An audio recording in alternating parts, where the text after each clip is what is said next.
All right, Coach, you can start us off. All right.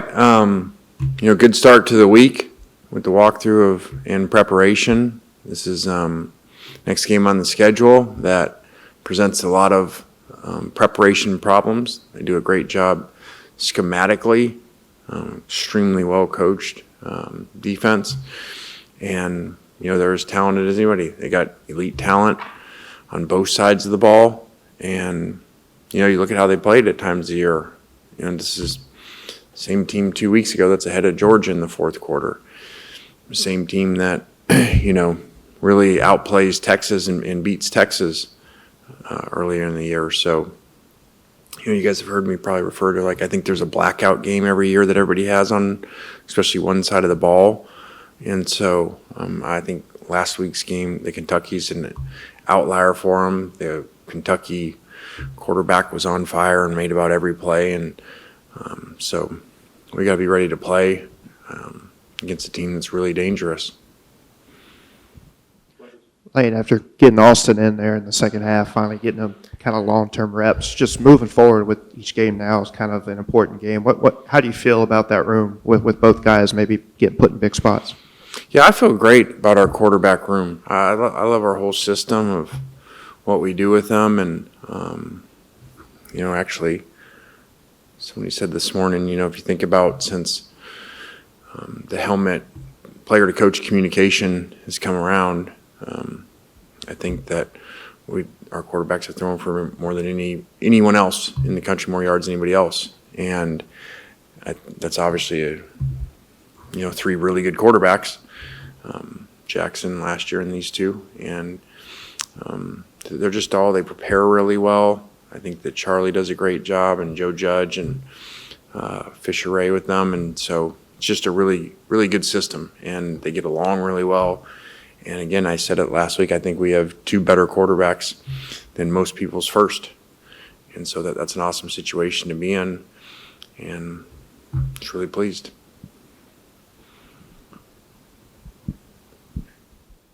Have you brought up last year's game at all as a source of motivation? There's some similarities. No, maybe there is, just because we're ranked or something like that. But these teams are so different every year, especially ours. They have a lot of the same players, but most teams are different because of the portal. These guys are heavy high school, so it just doesn't mean very much. We've got to prepare to play. We've got to do a better job in turnover margin. I feel like we're kind of cheating that a little bit, by outplaying teams in other areas or just better players sometimes. And I told them again today, guys, this doesn't sustain the whole season. This is going to get you. We lost the turnover margin again, lost in a number of games, and so we've got things that we've got to fix, and it doesn't matter about who you played last year or the teams and those things.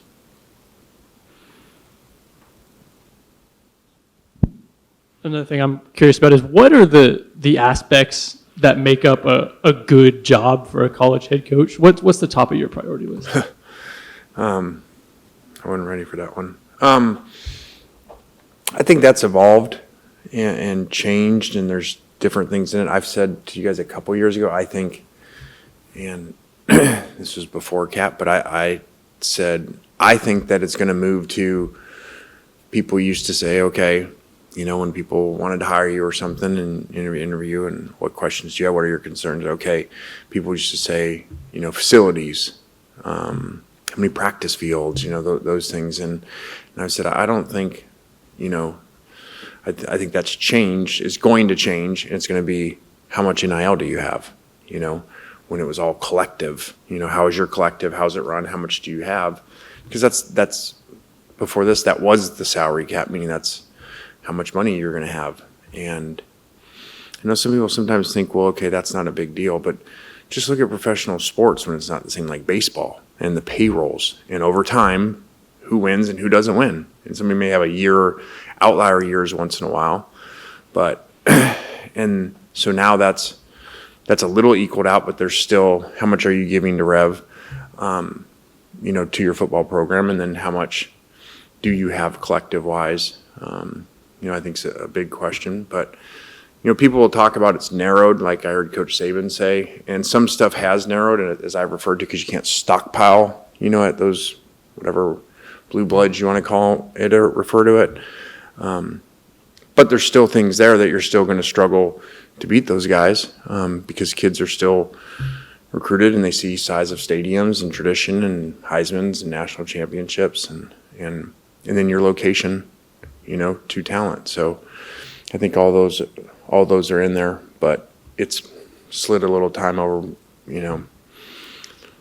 I think when that question probably early was that what is your assistant coach's pool? Now is what is your player pool? I know you brought it up a couple weeks ago that you talked to the team about dealing with distractions and rumors and stuff of that nature. Have you had to do that again specifically with this game this week?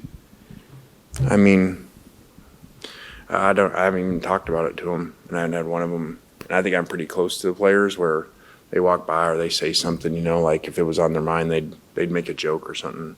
I don't think it is. I think that they're very focused on what to do. Again, I said it's a different age nowadays, like when I addressed it a couple weeks ago, and I certainly don't think it was a distraction since. We won Oklahoma, South Carolina, played really well last week. I just said, hey, this is kind of the world that you're in. You guys now are used to this where players didn't used to, these guys get way more of it than I do. They get calls on Saturday night after games from other coaches talking about next year and how much money they have for them and their plans for them and their system. So I don't think it's that big a deal. You kind of mentioned this in this era. What's more important? Is it the program itself, or is it the coaches that run the program? I mean, Indiana didn't win, and now they're winning with Signetti. Georgia Tech really didn't win; they're winning with Brent Key. Ole Miss hasn't won the way that it's won with you. Is it the coach that's most important? Yeah, there's not an analytic for that. Of what percentage that is. I've always said coaching matters. Kids want to go where they've seen coaches that have produced players that get players better schematically, like the stat we just said with quarterbacks. I mean, if you're a quarterback out there, I would think it'd be a pretty important thing that the quarterback's here throwing for more yards than me, but he wants the helmet communication started. So I think that, that it's just the kid weighs it. They probably weigh the coach, they weigh the school, where is it, the tradition, do I want to live there? And then what am I going to make? And every kid probably has a different scale of what their percentage is of importance.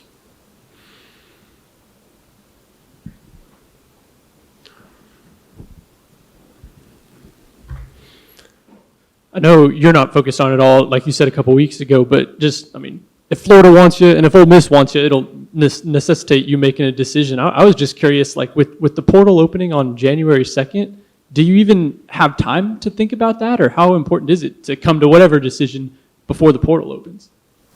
I don't know. I'm not that far down the road.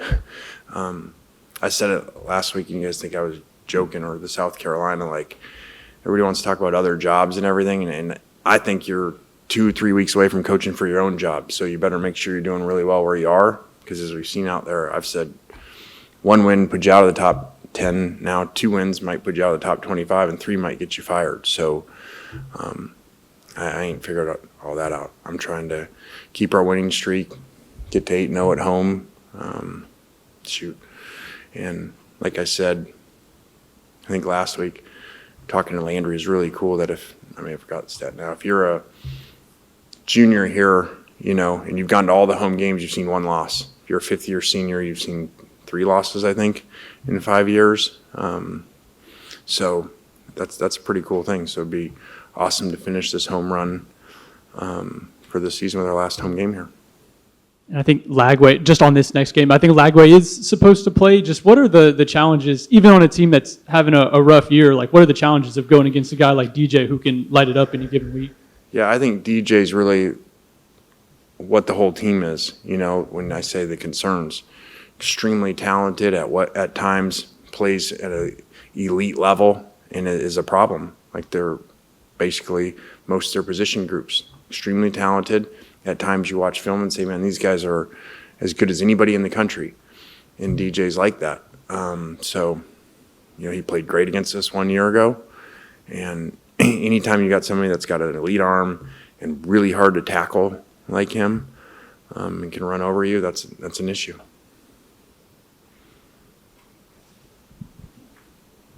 I asked you last week, so I'm just a little curious now that the first CFP rankings are out, where you guys were, where the league was. Were you encouraged by that?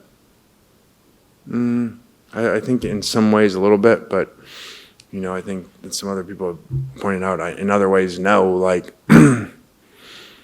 Texas A&M being 3. What more do you want them to do to be 1? Like I said, when people want to schedule and they say, okay, man, we need you to schedule hard teams. You're going to have now 9 SEC and then play another hard one. Well, they went up to Notre Dame and won.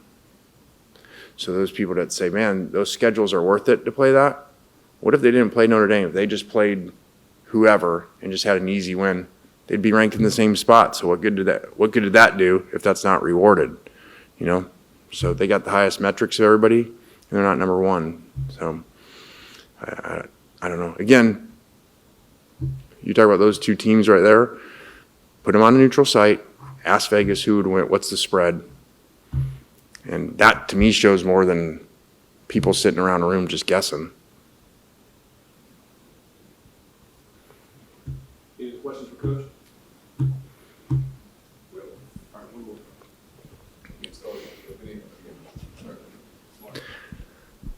Oxford High School has a playoff game this week. Do you help Knox prepare at all? And if so, how does that prep look the same or different from what you tell your quarterbacks at Ole Miss?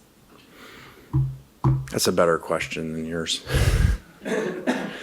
I don't much. I stay out of it. I think Coach Cutcliffe does a great job with the team, with the offense, with the quarterbacks specifically.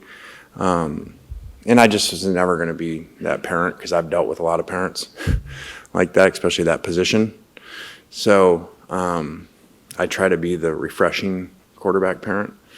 And at the end of the game last week, in some situations, I was like 20 yards away from Cutcliffe, and it took everything not to say, hey, man, like run this ball to the right here because the field goal, I don't even do that, even as a head coach.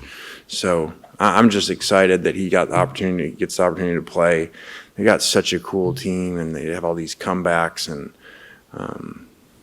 it was just awesome to watch. And it's just the whole thing's really cool. Watching him, and then Landry's, my daughter's next to me watching him, and she's got a face of him and her friends. And then I didn't invite him. I didn't even know. And then all of a sudden I look down, and Trinidad's there, and Kiwan's there, and Winnie's there. And then he's throwing a touchdown to Coach Smith's kid, that they used to be little kids on the boat together back in Boca. It's just the whole experience is awesome. We're very, very blessed for all that to come together. You let yourself be dad in those moments, or is it impossible to get the football coach out of your head when you're watching football? Well, today I was mad at the refs, but I didn't say anything because they're like the last play there was 10 seconds and there was injury. I'm like, this game's over. It's 10-second runoff. And then like someone was by me, the AD at the score. Somebody's like, yeah, there's not a 10-second runoff in high school. I didn't know. I think I do a really good job of it, like of controlling emotions. Kevin Smith, our running back coach, isn't so good, but it's cool too.